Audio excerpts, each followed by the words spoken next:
नमस्कार, जय हिंद दोस्तों।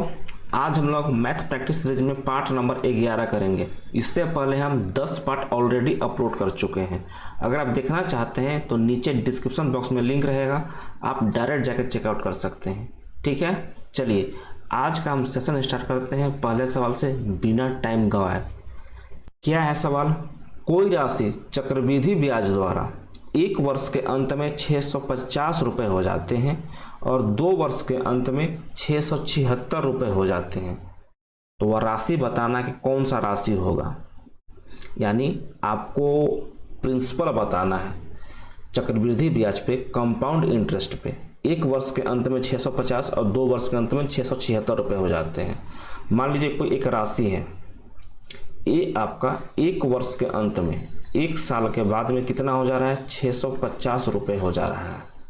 और 2 वर्ष के अंत में अगर यहाँ से हम एक वर्ष इसको और बढ़ा दें, यहाँ से टोटल 2 वर्ष का हो जा रहा है, कितना हो जाएगा? 676 रुपये हो जा रहे हैं। क्वेश्चन समझ में आ गया? क्या पूछा है आपसे? ये वाला राशि पूछा है। ये वाला राशि कितना था कि एक साल के बाद 650 और 2 साल के बाद 676 रुपये हो जा रहे हैं।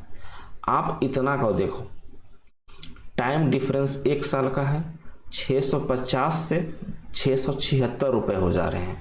यानी पहले कितना था? पहले था आपका 650, अब कितना हो जा रहा है? 676 हो जा रहा है। इसका एक रेशियो बना लीजिए, इसको काट लीजिए।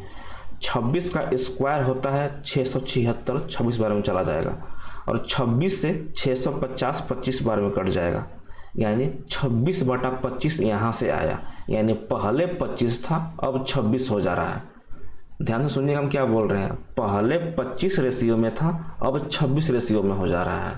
इतना ही का इंक्रीमेंट हो रहा है एक साल में। यहाँ भी देखिए, एक साल के लिए है, एक साल के लिए यहाँ भी है। तो हम क्या करेंगे, तो हम मान लेते हैं कि यहाँ पे एक्स राशि था, एक्स राशि था, पहले 25 रेशियो में था, अब 26 रेशियो में हो जाएगा।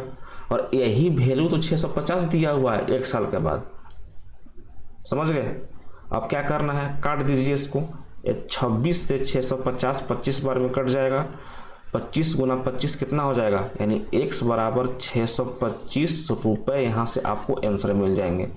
ऑप्शन नंबर बी इसका सही आंसर हो जाएगा।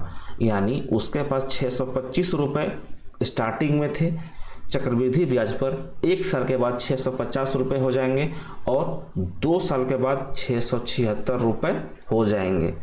यहाँ पे टाइम एक साल के लिए यहाँ भी है, यहाँ भी टाइम एक साल के लिए है, इसीलिए हमको रेट निकालने का यानी दर निकालने का कोई ज़रूरत नहीं पड़ा। अगर टाइम अलग अलग होता तब हमको रेट निकालने का ज़रूरत पड़ता, दर निकालने का ज़रूरत पड़ता। ठीक है, हम इसीलिए रेट नहीं निकाले हैं कि दोनों जगह टाइम डिफरेंस सेम था, एक साल के लिए था। ठीक है, चलिए आगे चलिए, नेक्स्ट क्वेश्चन कीजिए। नेक्स्ट सवाल क्या है? रात के 9:22 पर घंटे वाली सुई और मिनट वाली सुई से बने दोनों कोनों में से छोटा कोण कितना होगा आपको बताना है।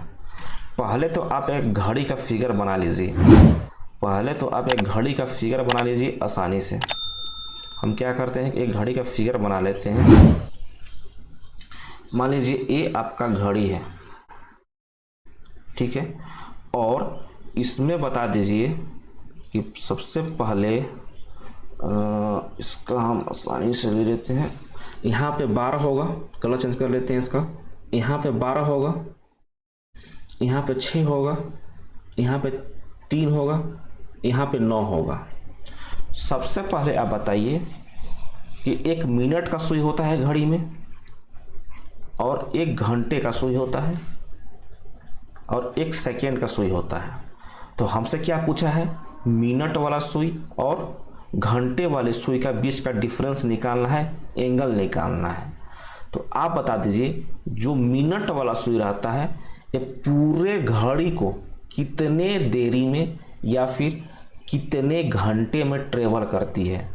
मिनट वाला सुई पूरा घड़ी को, अगर 12 पे है मिनट वाला सुई, तो दोबारा से घूम के 12 पे कितने देरी में आएगी। तो आप बोलोगे कि 1 घंटे में मिनट वाला सुई यहाँ से लेके पूरा 1 घंटा में घूम जाती है। यानी मिनट वाला सुई 1 घंटे में 360 डिग्री एंगल कवर करती है।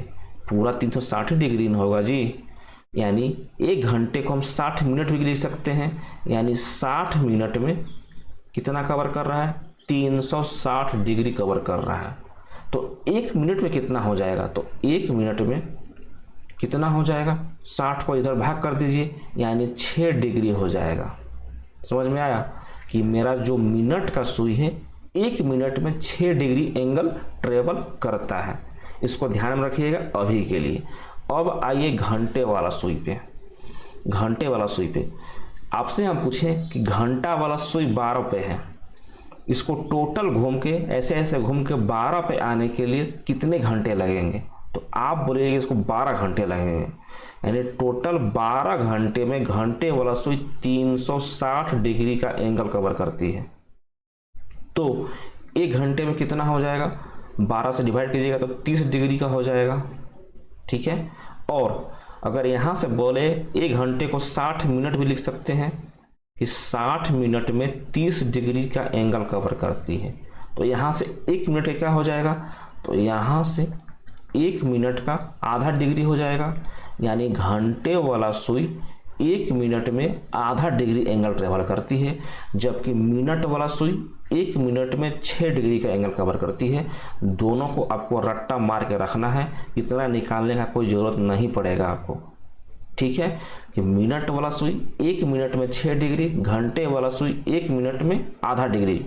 अब आइए 9:22 पे है, यानी अगर हम यहाँ पे मान लें कि घंटे वाला सुई 9 से थोड़ा सा ऊपर होगा, 9 से थोड़ा सा ऊपर होगा घंटे वाला सुई, और मिनट वाला सुई 4 से थोड़ा सा आगे होगा, क्योंकि 22 मिनट पे है तो 4 बजे रहेगा तो 20 मिनट होगा, यानी 2 मिनट आगे होगा, कुछ इस तरह से होगा।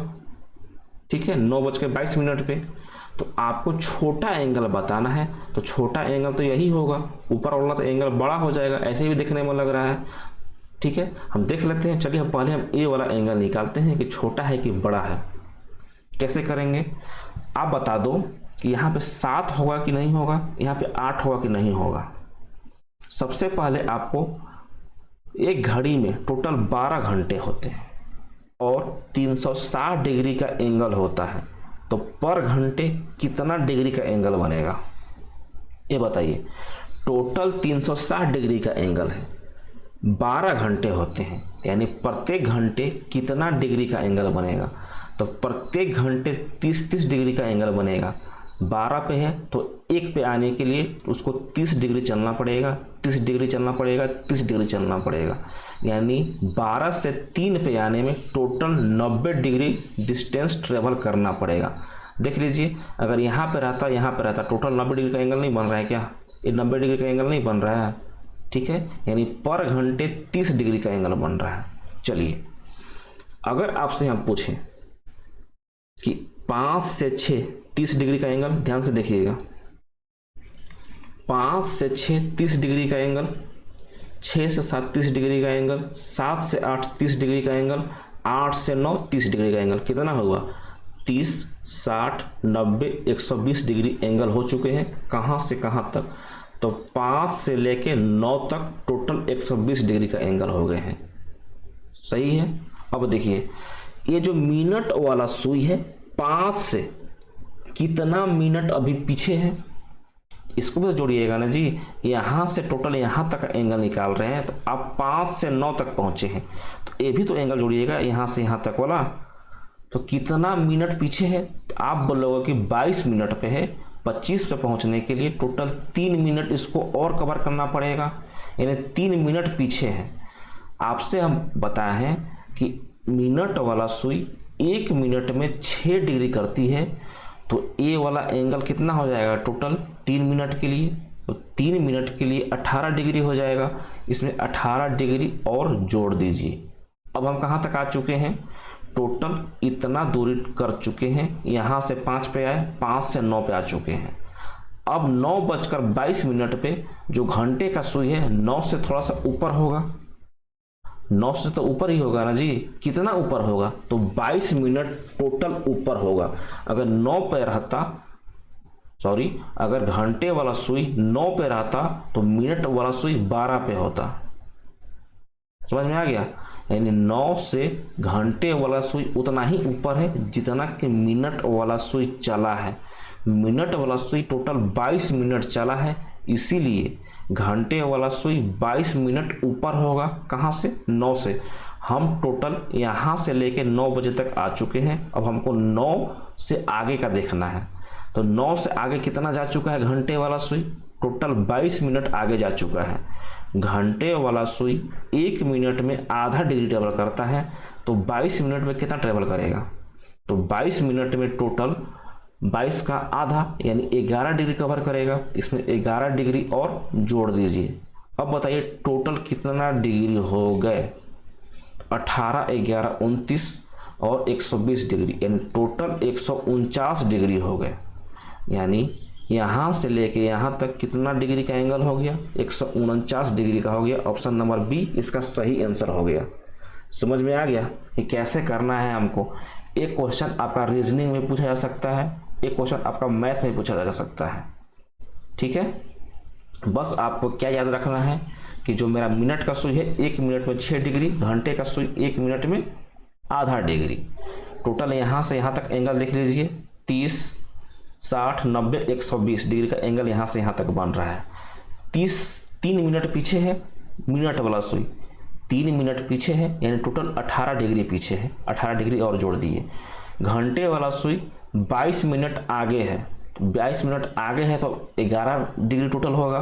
22 मिनट का मतलब 11 डिग्री, जैसे 1 मिनट में आधा डिग्री वैसे ही 22 मिनट में 11 डिग्री, दोनों को जोड़ दीजिए, 149 इसका सही आंसर आ जाएगा। ठीक है, चलिए नेक्स्ट सवाल कीजिए। क्या दिया हुआ है कि यदि एक किनारे को 1 सेंटीमीटर बढ़ाया जाता है तो उसका आयतन में 169 सेंटीमीटर क्यूब का बढ़ोतरी होता है, तो घन के प्रत्येक किनारे का लंबाई क्या होगा आपको बताना है। मान लीजिए ये आपका घन है, घन का मतलब क्यूब है।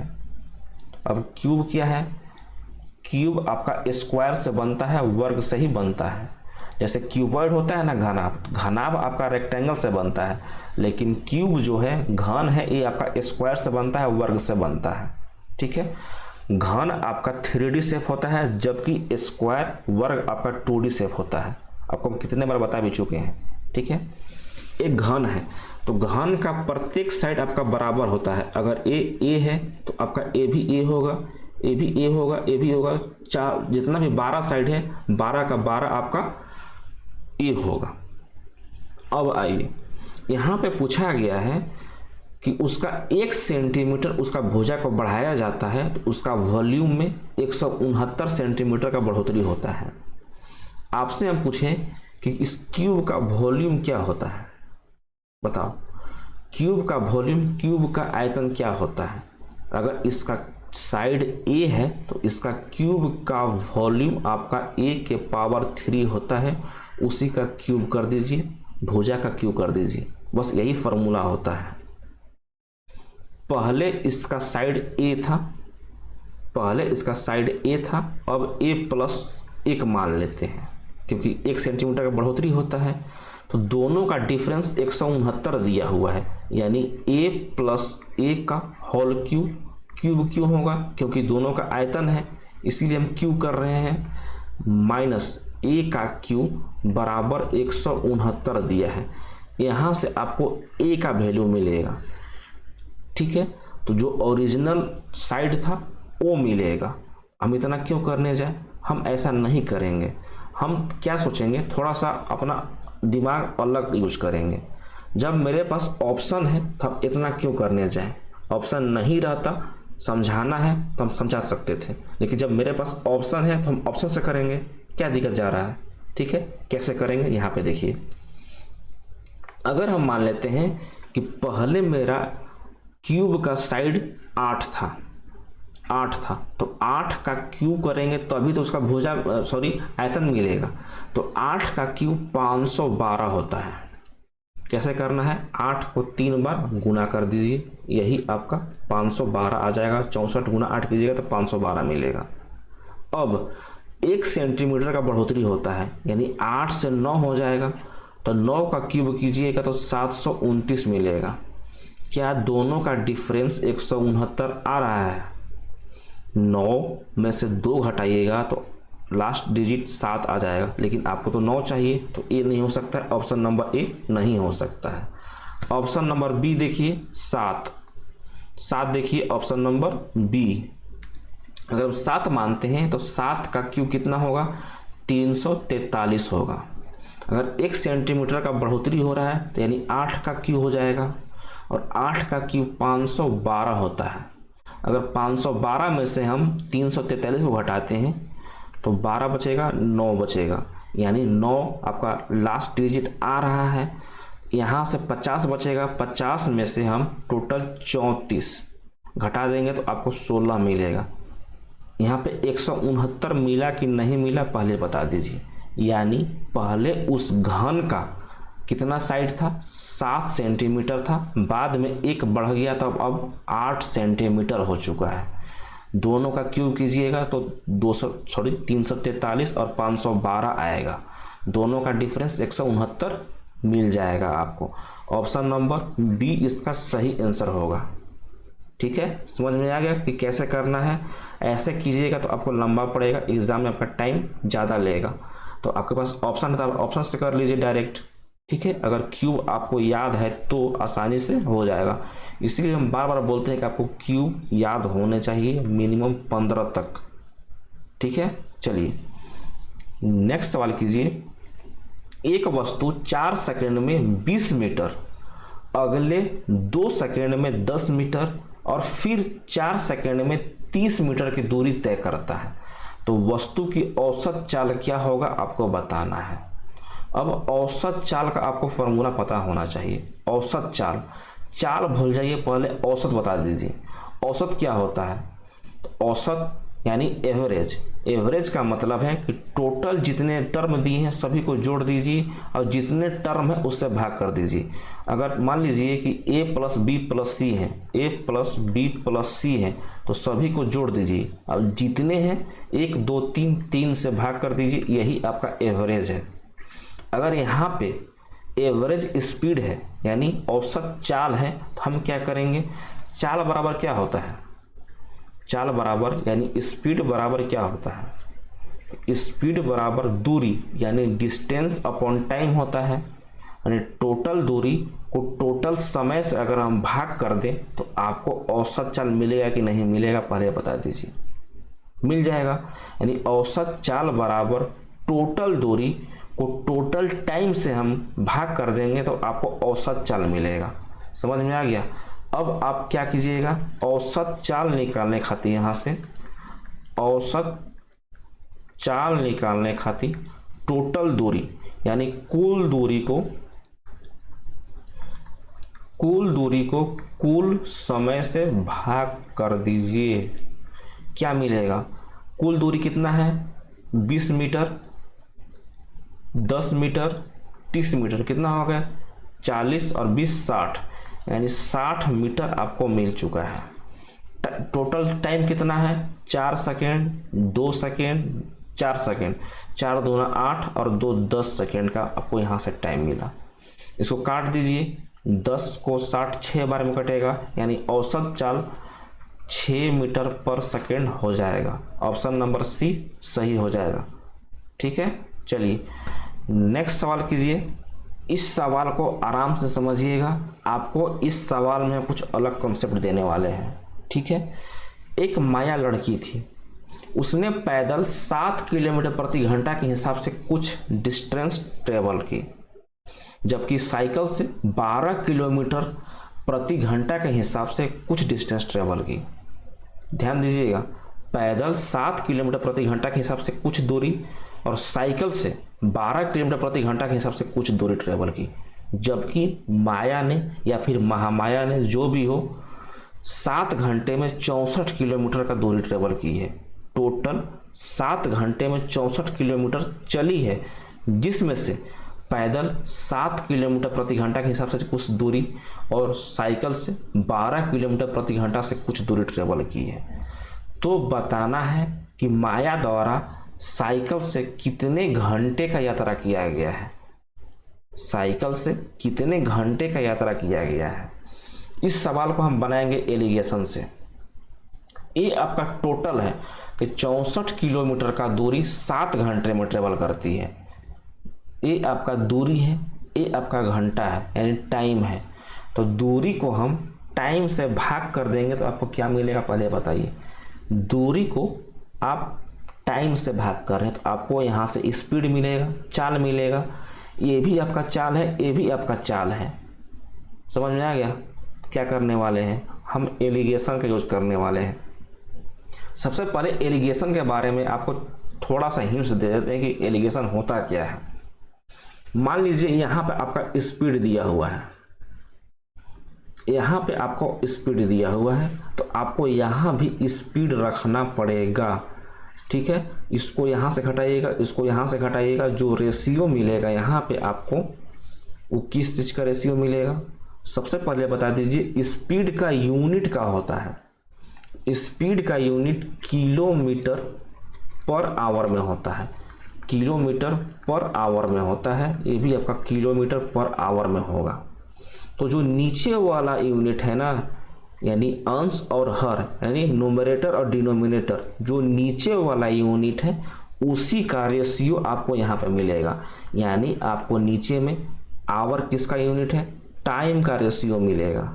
कुछ समझे कि स्पीड दिया हुआ है, स्पीड को हम काट पीट रहे हैं तो आपको टाइम का रेशियो मिल रहा है, क्योंकि टाइम आपका नीचे में है, हर में दिया गया है, डिनोमिनेटर में दिया गया है। समझे? अगर यहाँ पे मान लीजिए कि प्रॉफिट दिया रहा था, प्रॉफिट परसेंटेज दिया रहा था, यहाँ भी प्रॉफिट परसेंटेज दिया रहा था, यहाँ भी प्रॉफिट परसेंटेज दिया रहा था। अगर इसको हम एक दूसरा से घटाते उठाते तो लास्ट में आपको कौन सा यूनिट मिलेगा, कौन सा रेशियो मिलेगा। आपको हम बताया है कि प्रॉफिट हमेशा कॉस्ट प्राइस पे निकलता है, सीपी पे निकलता है। तो नीचे आपको हमेशा सीपी का रेशियो मिलेगा, कॉस्ट प्राइस का रेशियो मिलेगा। ठीक है, यानी जो नीचे आएगा ना बस वही आपका यूनिट हो जाएगा, उसी का आपको रेशियो मिलेगा। ठीक है, हम क्या करते हैं कि इस सवाल में 7 किलोमीटर प्रति घंटा पैदल, 12 किलोमीटर प्रति घंटा साइकिल से, टोटल कितना है 64/7 कर लेंगे हम। समझ में आ गया? 64/7 कर लेंगे। अगर हम मान लेते हैं कि एक नया पेज ले लेते हैं, चाहिए इसी को हम हटा देते हैं अभी के लिए। पैदल देखिएगा, पैदल कितना है, पैदल 7 किलोमीटर प्रति घंटा से ट्रेवल करती है, 7 किलोमीटर प्रति घंटा से, जबकि साइकिल से 12 किलोमीटर प्रति घंटा के हिसाब से चलती है। और दोनों मिला के 64/7 होगा, क्योंकि 64 आपका डिस्टेंस है और 7 आपका टाइम है। दोनों मिला के क्या हो जाएगा, डिस्टेंस अपॉन टाइम। ये भी आपका स्पीड हो गया, तो 64/7 कर लीजिए। अगर हम 7 को इधर जाके मल्टीप्लाई कर दे और इधर जाके मल्टीप्लाई कर दे तो क्या आपका सभी के सभी बराबर हो जाएंगे। 7 को यहाँ से हमको हटाना है, तो ये दोनों में जाकर मल्टीप्लाई कर दीजिए तो कितना होगा, ये हो जाएगा 49, ये हो जाएगा 84 और बीच वाला आपका 64 हो जाएगा। आगे समझ में कि कैसे करना है, 7 को कैसे हटाना है। इसमें मल्टीप्लाई हो जाएगा, इसमें मल्टीप्लाई हो जाएगा, यानी टोटल मिला के अगर हम यहाँ पे 7 से गुना कर देते हैं तो इसमें भी 7 से गुना करना पड़ेगा, इसमें भी 7 से गुना करना पड़ेगा। 7 से 7 कट जाएगा, ये आपका 49 हो जाएगा, ये आपका 84 हो जाएगा। ठीक है, बस हम वही करते हैं। ये पैदल है, कितना आया है पैदल वाला, पैदल वाला आपका आया है 49 और साइकिल से 84 आया है। साइकिल से 84 या पैदल से 49, ये आपका 49 किलोमीटर प्रति घंटा और 84 किलोमीटर प्रति घंटा, जबकि दोनों का एवरेज कितना है 64 होगा। ठीक है, अब बता दीजिए ये आपका स्पीड है, ये भी आपका स्पीड है, ये भी आपका स्पीड है। घटा दीजिए, कैसे घटाना है। सबसे पहले बड़ा को उठाइए, यहाँ से घटाइए, बड़ा को उठाइए यहाँ से घटाइए, कितना घटेगा 20 बचेगा। अब क्या करना है, यहाँ से इसको घटाइए। पहले आप यहाँ से इसको घटाते थे तो 20 आता था, अब यहाँ से इसको घटाना है। कैसे कीजिएगा, कितना आएगा 64 में से 49 घटाइएगा तो 15 आएगा। इसको रेशियो बना दीजिए, काट दीजिए, यानी आपका 20 को 4 बार में काट सकते हैं 5 से, और 15 को 3 बार में काट सकते हैं। तो 4:3 यहाँ से रेशियो आया। ये रेशियो किसका आया है? ये स्पीड का दिया हुआ है, तो नीचे वाला स्पीड किलोमीटर प्रति घंटा में होता है, यानी नीचे वाला टाइम का रेशियो आया है 4:3। तो टोटल टाइम कितना हो गया? 4 रेशियो प्लस 3 रेशियो, यानी टोटल मिला के 7 रेशियो मिल रहा है। यही तो है टोटल 7 घंटे। समझ में आ गया? इसका मतलब है कि जो महामाया है या फिर माया है पैदल 4 घंटे ट्रेवल करती है और साइकिल से 3 घंटे ट्रेवल करती है। यही तो है साइकिल का, ये है पैदल का। तो साइकिल से माया 3 घंटे ट्रेवल करती है और पैदल 4 घंटे ट्रेवल करती है। तो टोटल मिला के 64 किलोमीटर का डिस्टेंस 7 घंटे में ट्रेवल कर लेगी। ठीक है, समझ में आया? चलिए आज के लिए हम यहीं तक रखते हैं। अगर आपको सेशन समझ में आया होगा तो वीडियो को लाइक कर दीजिएगा। फर्स्ट टाइम चैनल पर आए होंगे तो चैनल को सब्सक्राइब भी कर दीजिएगा। चलिए मिलते हैं नेक्स्ट क्लास में, तब तक के लिए अपना ध्यान रखिए। जय हिंद, जय भारत।